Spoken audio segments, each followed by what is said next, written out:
thank you, everybody. You know, I think God has a sense of humor because I wrote a book called How to Be Unstoppable and Achieve More in Business and Life. I was very nervous to be speaking amongst professional speakers, and my one thing was not to be late. So while I was stuck in the Warwick Avenue traffic, I sat there and I thought, well, I've well and truly stopped. So, you know, this year's been an awesome year. I climbed Kilimanjaro, part of the charity drive, but also part of overcoming one of my fears of heights and sweating and, you know, cold climates and what have you. But selling the book has been awesome. My business journey has been absolutely awesome. So what I wanted to do tonight is share with you some of the tips that have worked for me as a speaker and as a newly published author, because I thought these would be practical tips that each one of you might be able to use.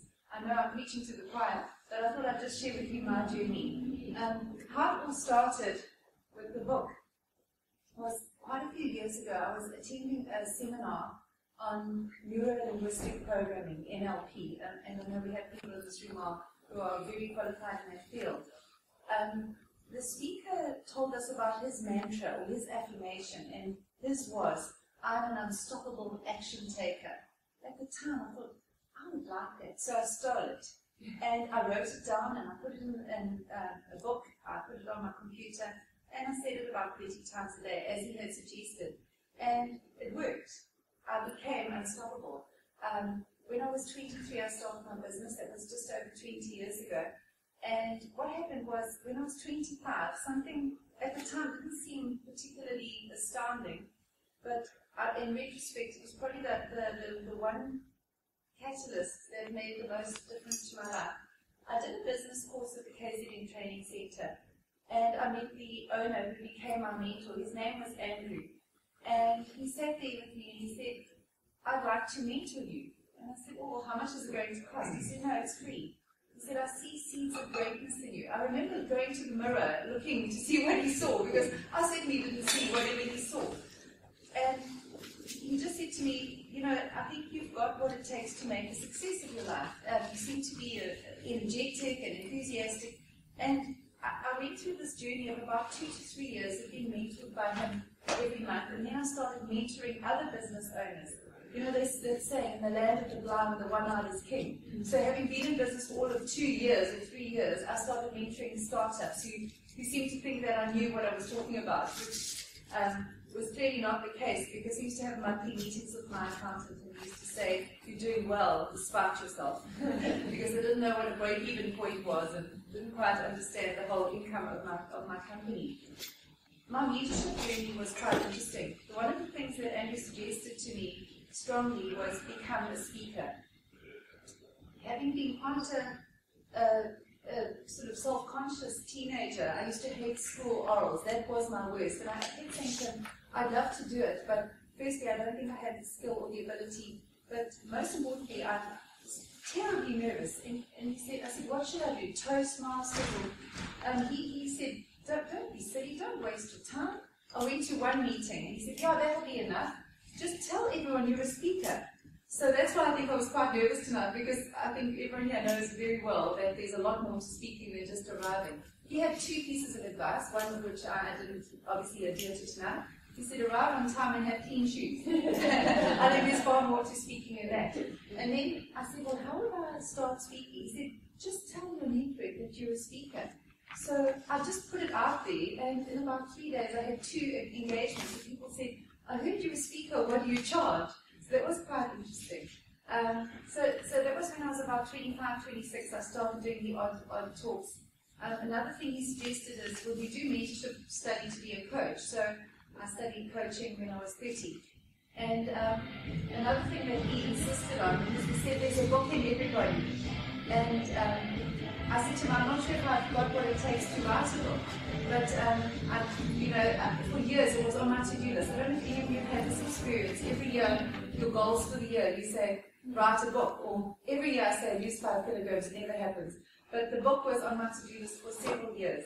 And when I turned 40 in June of 2010, I in January decided I was going to cram a few things together. I didn't write the book, but I did put together an audio book called 13 Steps to Personal Excellence, which I recorded in the studio, and that was quite exciting. I think I've given away or sold about 2,000 of those little audio books, which has been quite exciting. But I think for me, one of the exciting things this year was putting my book together, How to Be Unstoppable and Achieve More in Business and Life. Why that title? I think one of the things I've realized about everybody, and myself included, we all have that one X factor that when you do things, people, you know what it is when people look at you and they say, how do you do that so easily? And I think for me, people always say, how do you manage to put so much in a day? It's not pretty back at house, I must tell you. And I've got two daughters. The one used to think her name was Quickly, and the other one used to think her name was Not Now. Always quickly in the car, not now. And so I think everything comes at a price, you know. I mean, there's always sacrifice to any achievement. Writing the book, I work in my office. I'm there at 7 every morning. What I did was for about 10 Wednesdays, I took Wednesdays off and I sat at home and I did some of my admin from work, and then I'd stop and then I would just type on the computer. I remember one day sitting there and I realized I hadn't moved for 6 hours. That was obviously a good thing, just typing and putting my book together. But writing a book is quite an interesting journey. You have moments of self-doubt when you look at this and you think, this is dribble, no one will read it. But what I found worked was if I had a glass of wine and then read the book, it actually just sounded so much better. So I have advised people that they should drink it with a glass of wine, and it definitely just rolls off a lot better. Some advice Andrew gave me when I was 23, 24, 25, he said, build a brand. I remember thinking that was probably one of the most conceited pieces of advice. Who am I to build a brand? And he said, who are you not to? And at the time, he used Francois Pinard as an example. He said, if he knocked on my door to do business with me, would I open the door? And obviously the answer was yes. And one of the things he asked me at one of our sessions was, how many times will you appear in the paper this year? I said, that's not something you control. It's if you happen to be in the right place at the right time. And he said, no, have a strategy to build your brand, have a strategy for your PR. So I think he made me start taking myself a bit more seriously and thinking a lot bigger. And what was quite nice about our mentorship sessions was he wouldn't let me leave until I filled in a full-scale page of things to do. And often I find he would think small. He'd say, oh, you don't have a business function? I'd say, yes. He'd say, try and get 30 people there.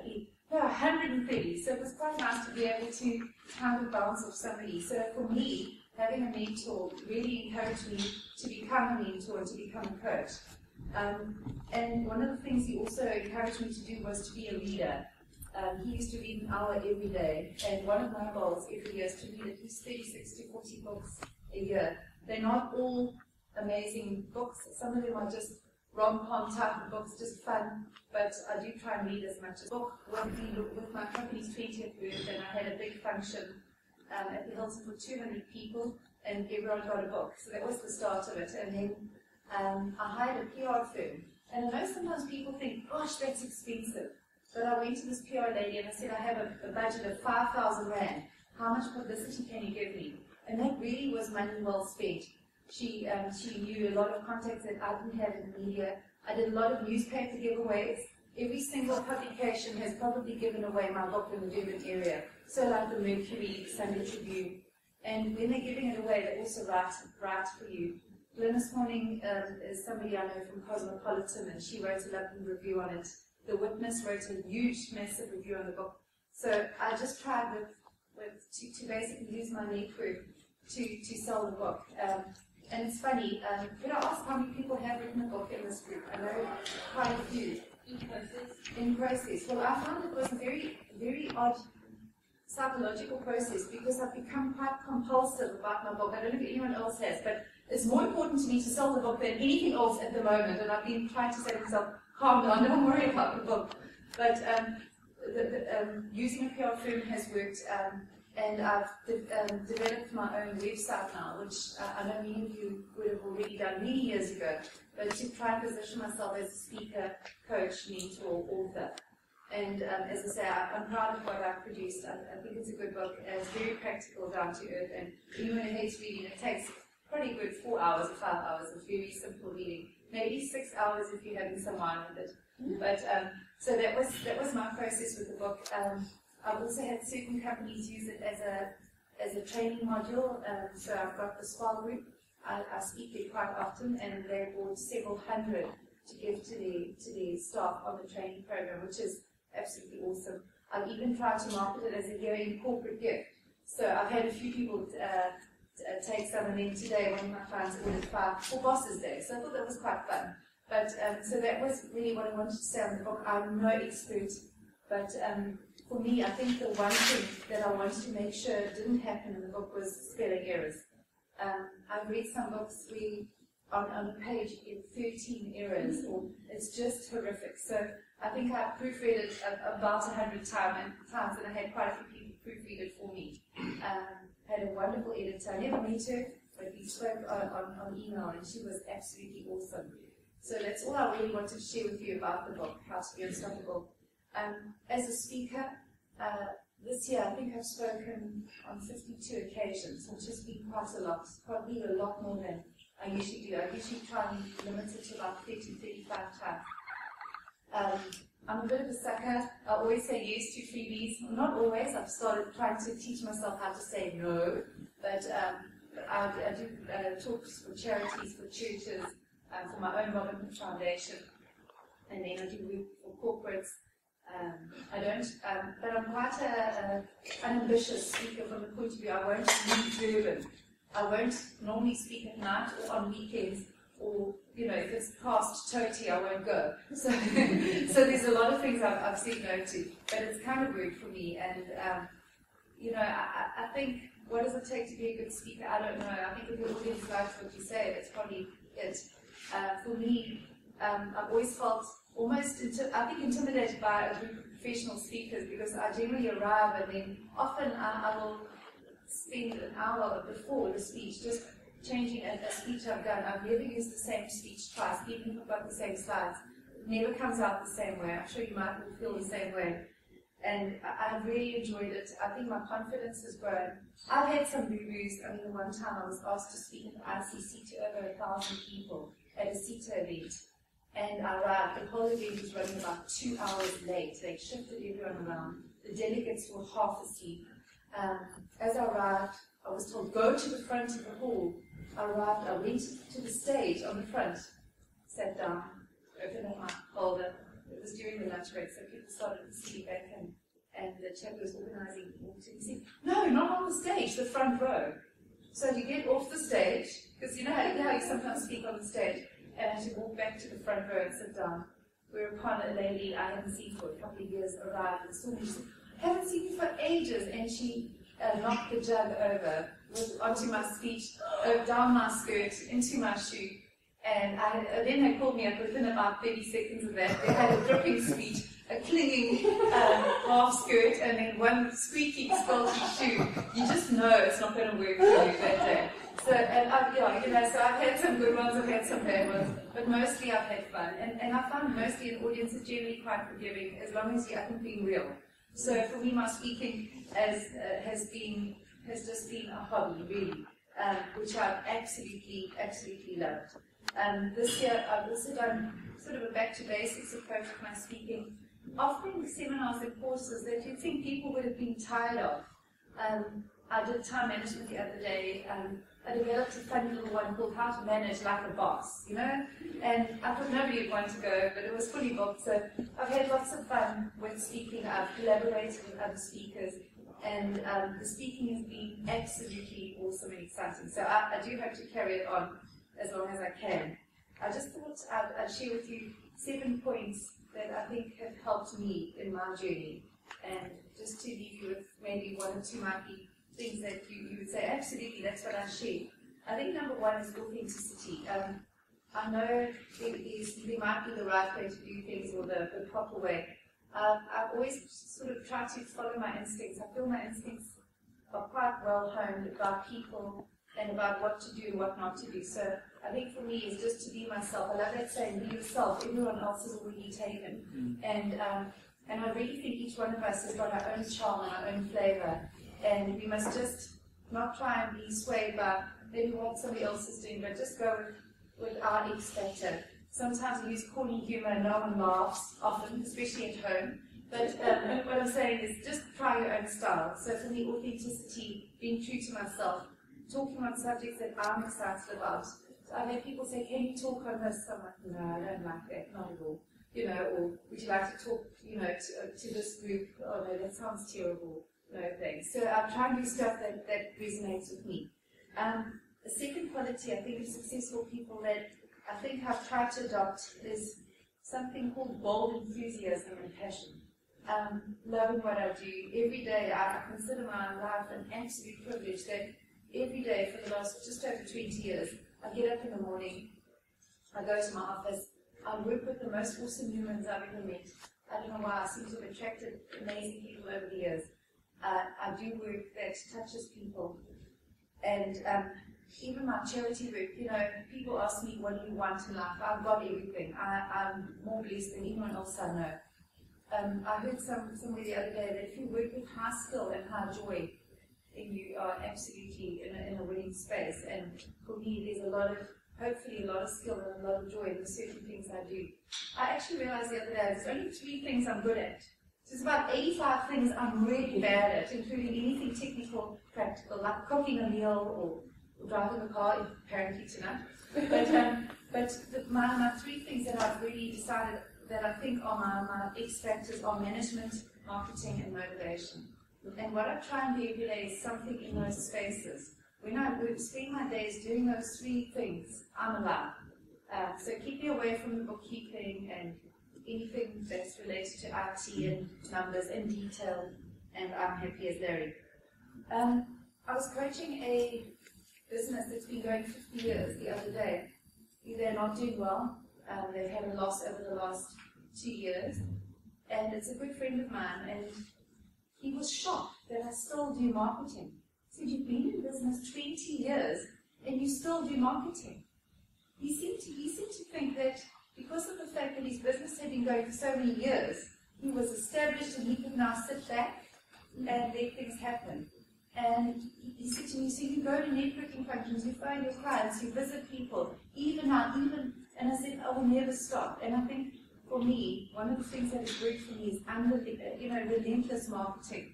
And my staff know you must not have a quiet day because I go into overdrive and I go, okay, we've got to think of like 100 things. And I go, stop, you're doing enough, you know.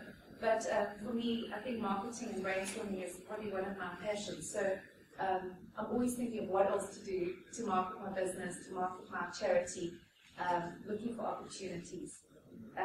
My husband calls me a serial opportunist, but I think that's possibly one of my strengths.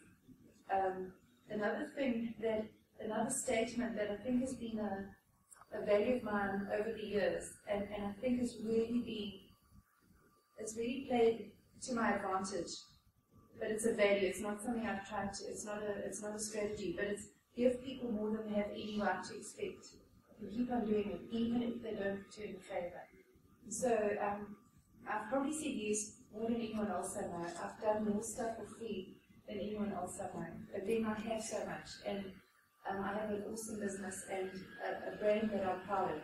So I would encourage everyone. You know, no freebie has ever been a waste. No. You know, somebody says, can I meet you for coffee just to talk for a few minutes? If I've got the time, I'll do it. If somebody says, can I ask you some questions? You know, it's not going to cost me.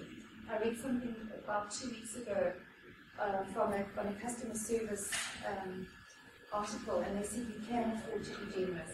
Be generous with your time, be generous with your apology. And the example you gave was if you own a restaurant, throw in the sauce, because people don't like having to pay 10 cents or something. The 10 cents you would have cost you, you'll get back 100-fold. So for me, sometimes you do somebody a favor and then they ask you 10 more. Have you noticed that? and I think that's where I've learned to maybe put some boundaries in place in terms of saying yes and saying no. Another thing that I think success cannot happen without a strong foundation of serious discipline and hard work. And I think a lot of people always look at the results and go, that looks so cool and glamorous, but they don't see what goes on to get there. And I love that saying by John Maxwell. He said that he got frustrated by all the people who would look at him and say, you've got so much. You charge millions to talk. You fly in a jet, you stay in beautiful places. I want what you've got. And he always said, how many of you are prepared to do what I did to get what I've got? And for me, discipline is paramount. I also feel very blessed because in my 20 years in business, I've had an absolute absence of personal problems, emotional problems, and financial problems. And any one of you who has been through any of those knows how it can scupper your business plan. So I met a guy when I was 14, and I've been married to him since I was 24, and we've got a solid family and no apparent emotional problems besides my common neuroses, but nothing that can't be managed. So I think for me, it's just been a very, very exciting journey. I do some boring stuff, and I thought I'd share that with you if I've got time. Every year I do the same thing. Okay, so it's the week after Christmas. I take a bit of time of 3 or 4 days, spend several hours a day, and we're often in the Berg at that time. And I look at my wheel of life, all aspects of my life, not just money, but my health, my social life, my home, my friends, my charity, my church, my crazy because I can goals, which are my favorite. And I then look at the year, and I start planning the year ahead, look at the year past, see what worked, what didn't work. I start brainstorming on my own little headspace. What do I want to say about myself at the end of next year that I can't say today? What do I need to change? And you all know from coaching, what do I need to stop? What do I need to stop? What do I need to continue? Every year I try and spend time with a coach, at least 3 or 4 sessions. Every year I make a list of interesting people I'd like to spend time with. So if you want to know about the road ahead, ask the man on his way back. And I know so many awesome people who have excelled in certain areas. And then I've got a crazy mastermind group we meet every month, and we all discuss our businesses. I've had some awesome ideas from that. So, and I don't believe the seminar is ever wasted. Even if you get one good idea, it was worth the investment of time. So for me, discipline is important. But now it goes a step further in my order on the compulsive, because every Sunday night I take a glass of wine. Can you do that? And I then take my annual goals, I then make a to-do list, just one list. It's often 85, 95, 100 points. And if you look at any one item on that list, it is mundane, it is puny, it is insignificant. But I think success comes from accumulation of lots of insignificant little steps.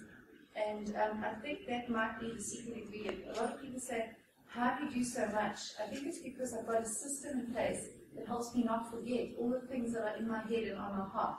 And then I'm able to implement it. I then file the old to-do list. I know this is now getting really anal.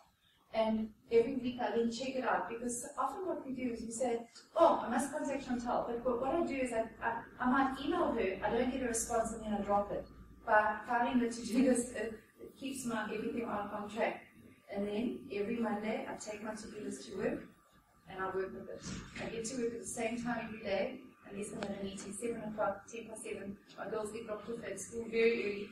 And I have a set routine that works for me. Obviously, I've got one of the problems I think I have in my business space is that I'm overbooked. So if you phone now and say, can we meet? I'll say, on 3rd of November at 10:30, I've got time. And I think that's been one of my frustrations. I did the Artist's Way course last year, and one of the insights I got from that is stop heavily mortgaging the future. And I think that's something I'm trying to work on, is to try and create spaces for myself so that I can rejuvenate and not constantly feel like that bear is chasing me. And I think the last thing I wanted to say is just on having an abundance mentality. Today I was at a labour course with a whole bunch of recruitment competitors. And next week I'm hosting my final seminar of the year. And I think at that seminar there's probably going to be about 35 recruiters there that I know. And a lot of people say, aren't you scared of your clients being in the same room as your competitors? And you know what? I don't own them. I've got relationships with them. I like to think that my relationships with them are deep. But you know what? There's room for everyone. And I think that's what I know about your organization. I know that you refer each other, you support each other. And I think that's absolutely awesome. I remember a few years ago, Lars. Do you remember Lars? Any of you, when he used to be here, he was quite a good mate of mine. this was probably one of my most stressful moments as a speaker. He phoned and told me that one of the state agencies needed me to talk for 20 minutes, and they were paying me 8,500 rand. I was so nervous because I thought, you feel like you have to give a little bit more than just a talk, especially after Aaron McElroy was before me. And you know when you think, oh no, this might not go well. But so I've had referrals from this organization and have sent some to 1 or 2 people here. But you know, I really believe in that saying, give away more than anyone else you know, and soon you'll have more than anyone else you know. Thanks for listening to me. I don't know if anyone's got any questions. I don't know if I should have spoken for a lot longer, but I'm really honored to be here, as I said. And I'd love to speak to those who've written a book, because I'm sure you can teach me some things that I've done really wrong. Thank you, everybody. Well done.